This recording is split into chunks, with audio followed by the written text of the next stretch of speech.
Au menu du réveil politique, Juppé n'est pas en marche mais en mouvement isolé et fatigué, Hulot en plein blues, Mélenchon encore en guerre contre les médias. La salle n'est pas le bienvenu à Sciences Po Lille. La phrase « Je ne suis pas en marche, mais je suis en mouvement » après avoir sérieusement agité la droite le week-end dernier, en prônant un grand mouvement central avec Emmanuel Macron, Alain Juppé précise ses propos tout en continuant d'entretenir un certain flou sur ses intentions.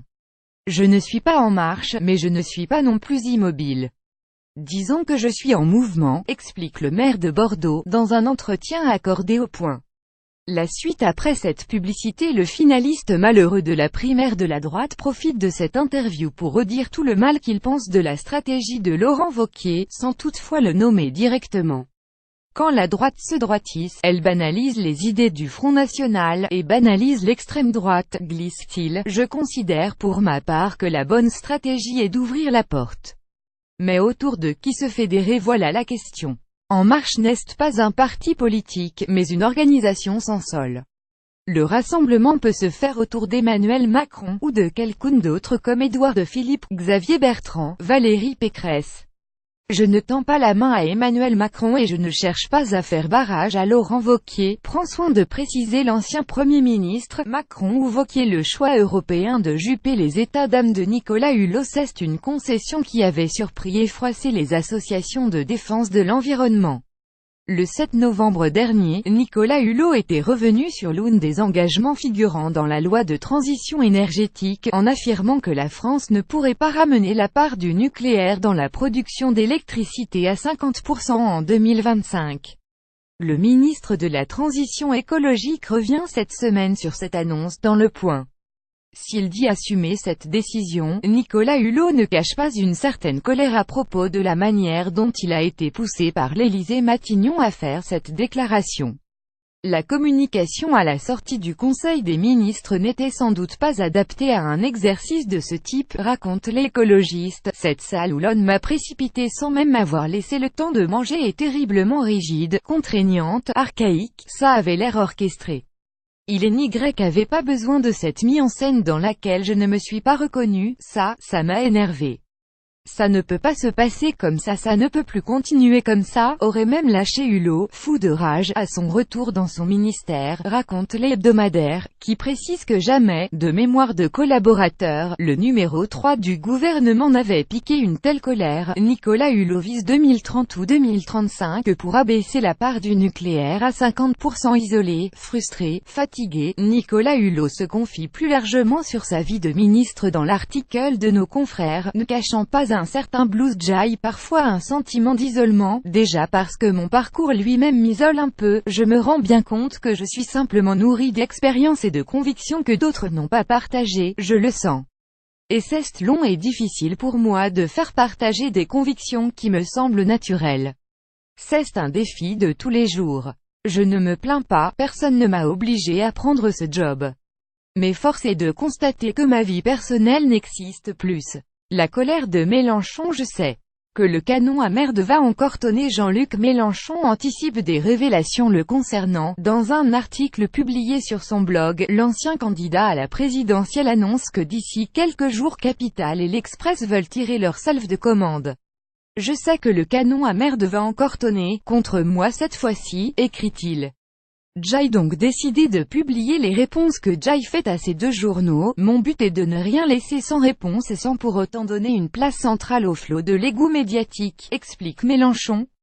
Le leader des Insoumis profite de cette note de blog pour redire tout le mal qu'il pense des journalistes. Après 7 mois de bashing ininterrompu, dont le blogueur Antoine Léaum a fait le recensement, il y a encore des rédacteurs en chef pour passer des commandes de bashing, déplore l'ancien socialiste.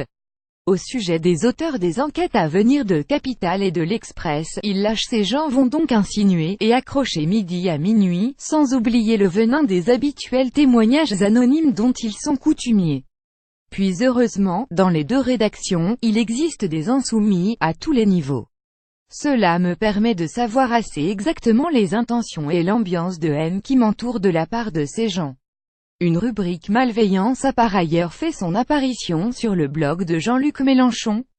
Elle recense les questions malveillantes et les fake news dont il serait la victime. Le coup de gueule Macron n'a pas le monopole de Ricoeur. Le comité scientifique du fonds Ricoeur en a un peu marre que les pro-Macron citent le célèbre philosophe à tout bout de champ. S'il existe une philosophie ricoeurienne du politique, il est n'y a pas de politique ricoeurienne, a écrit ses membres dans un communiqué mis en ligne discrètement le 30 octobre dernier. Pour le comité, il s'agit de mettre le holà à la propension de quelques soutiens du président à défendre ses choix politiques au nom de sa proximité passée avec Paul Ricoeur, alors que 3 essais récemment publiés s'attachent à montrer que la politique du chef de l'État reflète les idées du philosophe. Il n'est donné à personne de savoir avec certitude ce que Paul Ricoeur aurait dit de la situation politique actuelle. Seule demeure aujourd'hui une œuvre philosophique qui n'est soluble dans aucun mot d'ordre, a écrit les membres du comité.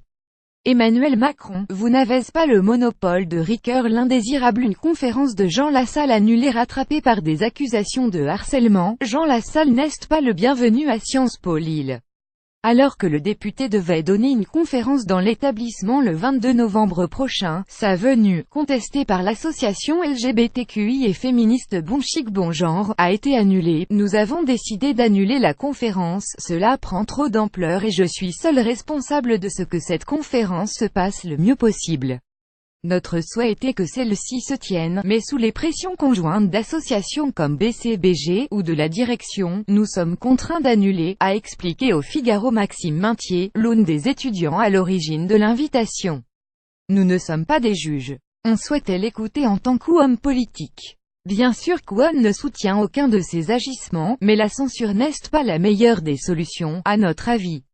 Jean Lassalle et les femmes à l'Assemblée. Il me met la main aux fesses et scène va. Nous considérons qu'inviter un agresseur sexuel pour débattre et discuter du harcèlement sexuel est non seulement irrespectueux vis-à-vis des victimes et survivantes d'agressions, à Sciences Po comme ailleurs, mais aussi illusoire dans la mesure où nos questions pourraient être et seront éludées. Afin d'aborder la question du harcèlement, pourquoi ne pas inviter des femmes politiques? Le débat serait bien plus instructif que celui que nous pourrions espérer obtenir avec Jean Lassalle, s'était ému l'association Bon Chic Bon Genre, réclamant l'annulation de la dite conférence.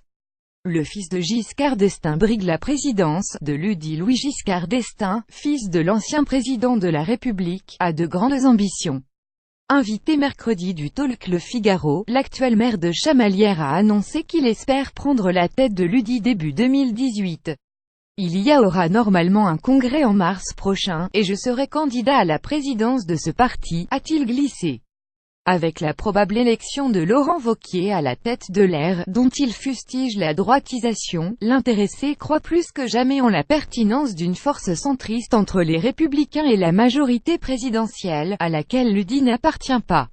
À suivre ce jeudi à l'approche de son congrès, La République En Marche organise un débat entre les 4 listes candidates au bureau exécutif. Ce jeudi de 20h15 à 21h30, le débat sera retransmis sur le site internet du mouvement. Les opposants à la politique libérale d'Emmanuel Macron, dont la France Insoumise, se mobilisent pour la 4e fois depuis la rentrée pour dénoncer les ordonnances, en vigueur depuis septembre. Sébastien Billard